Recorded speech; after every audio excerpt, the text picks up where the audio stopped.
मौसम के अनुसार पाला बदलते रहते हैं, ये राजनीतिज्ञों का तो आचरण है। क्यों लगता है आपका? क्योंकि शिक्षक संघ एक तरफ शत्रुघ्न प्रसाद अलग कहते हैं, आप लोग अलग कहते हैं और नियोजित शिक्षक तो इसमें चले जाते हैं। क्योंकि मर्यादा को तोड़कर भी अलग हुए। संघ के आदेश का चूंकि राजनीतिक का बू आ रही थी, उसको वो लोग समझ लिए। नियोजित शिक्षकों का मामला वर्षों से चला आ रहा है, लेकिन अब नए सरकार के गठन के बाद इस सरकार से भी प्रश्न होगा कि क्या राज्यकर्मी का दर्जा जिस तरीके से उन्हें मिलना चाहिए था वो मिलेगा कि नहीं। लेकिन इससे पहले महागठबंधन की सरकार में कहा यह गया कि राज्यकर्मी का दर्जा आपको ज़रूर मिलेगा, लेकिन आपको परीक्षा देना होगा। और परीक्षा हुआ भी तो वो सटीक तरीके से नहीं हो पाया, बात बिल्कुल सत्य है ना।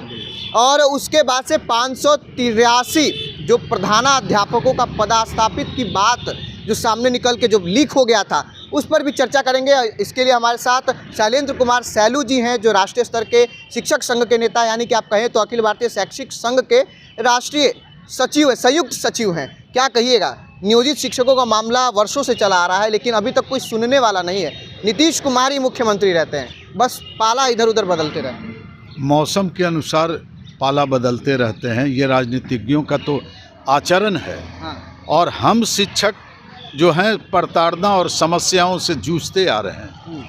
शिक्षकों की स्थिति तो जब सरकारीकरण हुआ था, उसके बाद संघ और सरकार की मिलीभगत से इनका नियोजन हो गया और ये ग्राम पंचायती राज में आ गए। और उसके बाद ये अनंत समस्याओं से घिरते आ रहे हैं और आज तक जूझते रहे हैं। अभी फिलहाल इनकी समस्या थी वो नियोजन के क्रम में जो राजकर्मी का दर्जा देने की बात थी। संघ और सरकार के मिलीभगत से फिर एक बार इनको छला गया बिना शिक्षक संघ दो गुट में क्यों लगता है आपका? क्योंकि शिक्षक संघ एक तरफ शत्रुघ्न प्रसाद अलग कहते हैं, आप लोग अलग कहते हैं और नियोजित शिक्षक तो इसमें चले जाते हैं ना।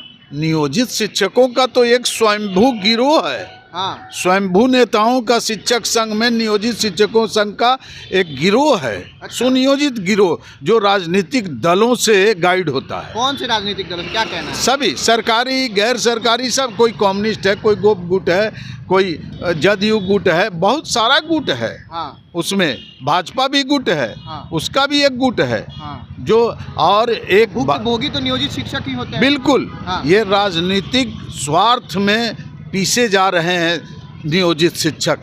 हाँ। अभी बीपीएससी के द्वारा सरकार परीक्षा आयोजित की। हाँ। उसमें संघ की मर्यादा को तोड़कर भी अलग हुए। हाँ। संघ के आदेश का चूंकि राजनीतिक का बू आ रही थी, उसको वो लोग समझ लिए। हाँ। और उसके बाद संघ की लीक से हटकर परीक्षा दिए, उत्तीर्णता हासिल की 28,000 शिक्षकों ने। हाँ। और योगदान किया, राजकर्मी हो गए। हाँ। और अभी फिर राजकर्मी का दर्जा जो है, हाँ, बिना शर्त बिहार माध्यमिक शिक्षक संघ के महासचिव के द्वारा आंदोलन स्थगित कर दिया गया कि सरकार से वार्ता हो गई है और बिना शर्त राजकर्मी का दर्जा दिया जाएगा। लेकिन अभी तो अत्यंत कठिन शर्त लाद दिया गया। कठिन शर्त लाद दिया गया, सक्षमता परीक्षा, और उसमें 3 विकल्प। हाँ। 3 जिलों का विकल्प देना है। आप उत्तीर्ण होते हैं तो इस जिले को छोड़कर 3 जिलों में आपको पदस्थापित किया जाएगा।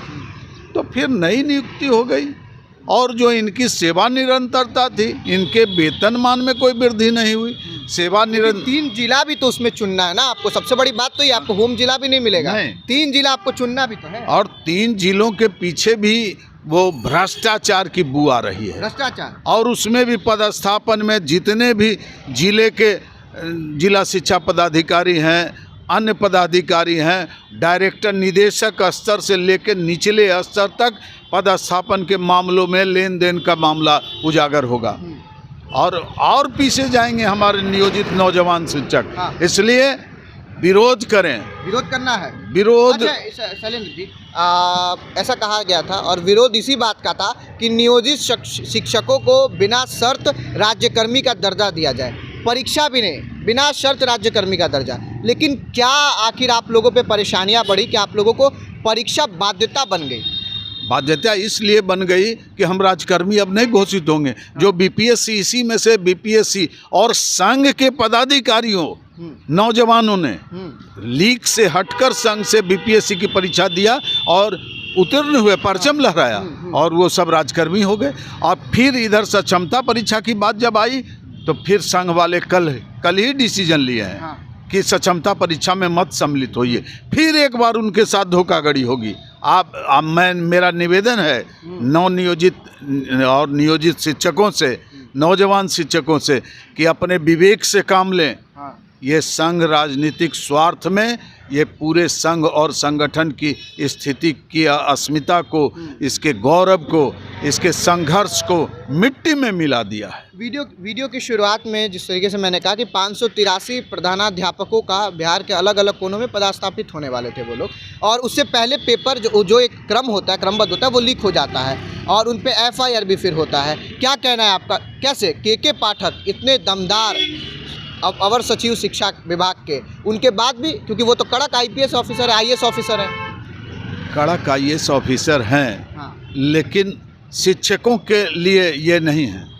शिक्षकों के लिए के पाठक नहीं, ये बुद्धिजीवियों के लिए नहीं है। अच्छा। उपयुक्त। और शिक्षा के क्षेत्र में इनकी क्या उपयोगिता है? ये मद्य निषेध में जाएं। तो मद्य निषेध से तो आ गए ना, उसके बाद शिक्षा मद्य निषेध से हटाए गए और उनके बाद जो स्थिति आई अब इसमें शिक्षा विभाग में यहाँ भी तो हटाए गए। क्या कहना है, के पाठक ठीक नहीं है? के पाठक शैक्षणिक व्यवस्था के लिए ठीक है, शिक्षकों के लिए ठीक नहीं है। उनका वेतनमान रोक देते हैं, उनको अनुशासन के दायरे में एब्यूज करते हैं, गाली बकते हैं। तो वेतन तब तो देंगे ना जब आप विद्यालय में पढ़ाएंगे, आप प्रदर्शन करने के लिए वेतन थोड़ी मिलेगा। बिल्कुल, प्रदर्शन कौन करता है?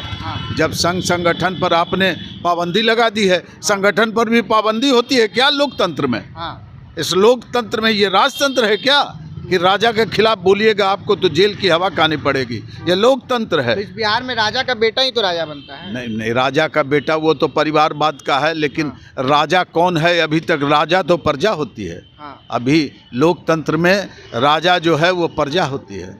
और सब अभी देख रहे हैं जो परिवारवाद और यथार्थवाद को छोड़ के इधर उधर कर रहे हैं, उनकी स्थिति तो सब कोई देख रहा है। तो क्या लगता है, जिन एक किसी व्यक्ति का नाम भी इसमें सम्मिलित हुआ, सामने आया, उनके बारे में आपका क्या मानना है? जो 583 प्रधानाध्यापकों का पदस्थापन का बात था। एक उप निदेशक ही नहीं, बहुत बड़ा अभी भी मैं आदरणीय पाठक जी की प्रशंसा करता हूं कुछ मामलों में, लेकिन कुछ मामलों में प्रबल विरोध करता हूं। जैसे विद्यालय की समय सारणी, अवकाश और जो ये परीक्षा, ये प्रणाली और जो निरीक्षण, उसमें वेतन रोक देना, ये सब, इसका मैं खुलेआम विरोध करता हूँ।